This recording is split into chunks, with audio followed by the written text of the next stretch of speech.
Hello বন্ধুরা, তোমরা সবাই কেমন আছো? আশা করি তোমরা সবাই খুব ভালো আছো। এখন ওয়েদারটা কিন্তু বেশ ভালো, আর কলকাতা ওয়েদার কিন্তু মাস্ট ওয়েদার হয়ে আছে এখন। যে হারে গরমটা ছিল, যদিও কলকাতা থেকে আমার দুর্গাপুরের টেম্পারেচার বেশি ছিল, 52 ডিগ্রির কাছাকাছি টেম্পারেচার ছিল। তোমরা সবাই জানো যারা দুর্গাপুরে থাকো। তো 8 মাস পরে কাজের চাপে আসাই হয় না। অনেকদিন পরে এখানে চলে এলাম দুদিনের ছুটিতে, ভালো যে না ঘুরে আসি, তো ছুটি পাই না বলতে গেলে।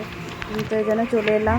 তো দেখো এখন আমি রাস্তাতে আছি, তো ভালো করে দেখাতে পারছি না, কারণ বাসের স্পিড এতটাই ছিল যে ক্যামেরা বের করতে ভয় লাগছিল। মনে হচ্ছিলো বাই চান্স যদি ফোনটা পড়ে যায়। নিজেও বুঝতে পারছিলাম না যে এমনভাবে টার্ন নিচ্ছিল যে আদৌ আমি বাড়িতে পৌঁছাবো নাকি কালকে নিশ্চয়ই হেডলাইনে থাকবো। এতটাই রাফ চালাচ্ছিল বাসটা। তো আমি অনেকটাই রাস্তা আমি চলে এসেছি, আর কিছুক্ষণের মধ্যে আমি ঢুকবো। তো এখন আমি ডানকুনি টোল প্লাজাতে। তো এবার এখানে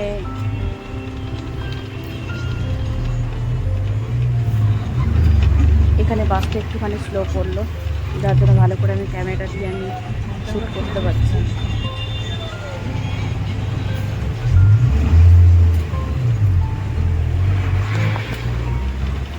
টোল ট্যাক্স ছেড়ে বেরিয়ে গেল।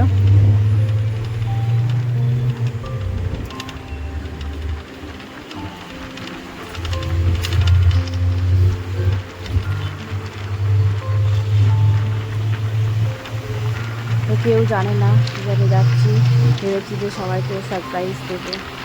তো দেখা যাক কীভাবে কতটা কি সারপ্রাইজ হয়, কারণ আমার দিদির মেয়ে মামায়, তো মামায় জানে না যে আমি যাচ্ছি। তো আজকে ধরো তো ছুটি, জায়গুলো ছুটি, মুকুলদারও ছুটি, তার মামায়েরও স্কুল ছুটি। তো দেখি ওরা কীভাবে কী রিয়াক্ট করে। তোমার দিদির ফ্ল্যাটটা হচ্ছে কলকাতা এয়ারপোর্ট 2 নম্বর গেট। তো ওই জন্য 2 নম্বর বাস ধরে আমি যাই। আজকে ওয়েদারটা ভালো ছিল, যার জন্য আমি এসি বাসে আসিনি, নন এসিতেই চলে এলাম। তো বেকার ওয়েদার ঠিক আছে, আর ভালোই বেশ বৃষ্টি পড়ছিল। তো প্রায় অনেকটা ভিজেও গেছিলাম আমি, উইন্ডোটা নিয়ে অফ করিনি, তো এই জন্য উইন্ডোটা ওপেন ছিল। একটু ঝিরঝিরি বেশ ভালোও লাগছিলো, যদিও বৃষ্টিটা হচ্ছিলো, তো গায়ের মধ্যে ঠান্ডা ঠান্ডা বাতাস লাগছিল, মারাত্মক হাওয়া দিচ্ছিল। আর সেরকম বাসের স্পিডটা এতটা ছিল যার জন্য আমি ক্যামেরাটাও ধরতে পারছিলাম না, তো ওই জন্য অর্ধেক রাস্তা আমি শ্যুট করতে পারিনি। তো এখন দেখো আমি দক্ষিণেশ্বর ব্রিজটা এখন আমি ঢুকছি। এখন দেখো আমি দক্ষিণেশ্বর ব্রিজটা পেরোচ্ছি এখন, কারণ এয়ারপোর্ট যেতে গেলে আমাদের দক্ষিণেশ্বর ব্রিজটা আমাদের পেরিয়েই যেতে হয়। যেদিন দক্ষিণেশ্বর আসবো, মা দক্ষিণা কালীকে দর্শন করব, সেদিনও কেমনভাবে কাটালাম তো সবটাই তোমাদের সাথে শেয়ার করব। মন্দিরটা তোমাদেরকে দেখাতে পারবো তো অবশ্যই, কিন্তু মন্দিরের ভেতরটা তো আমি মাকে তো দর্শন করাতে পারবো না, বিকজ সেখানে ফোন অ্যালাউ নেই।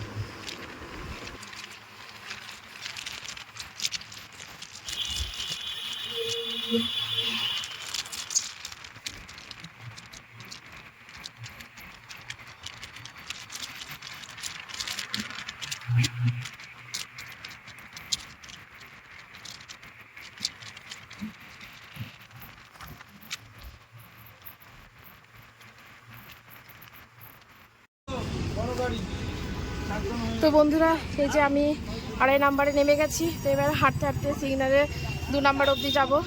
তো 2 নম্বরের সামনেই দিদির ফ্ল্যাট। তো চলো এবার আমি হাঁটে হাঁটে পাপা করে যাই। তো দেখতে পাচ্ছ আমি লিফটে চেপে চলে এলাম দিদির বাড়িতে। এই জুতোগুলো খুললো, তো দেখি এবারে মনে হয় আই থিঙ্ক ওরা ঘুমোচ্ছে, লক আছে, মনে হচ্ছে ঘুমোচ্ছে ওরা। চলো সারপ্রাইজ দেওয়া যাক ওদেরকে।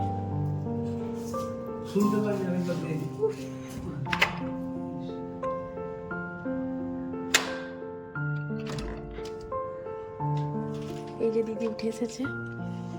তো ভিডিওটা এখানে শেষ করলাম, তো পরে আবার দেখা হচ্ছে। চলো টাটা, বাই বাই।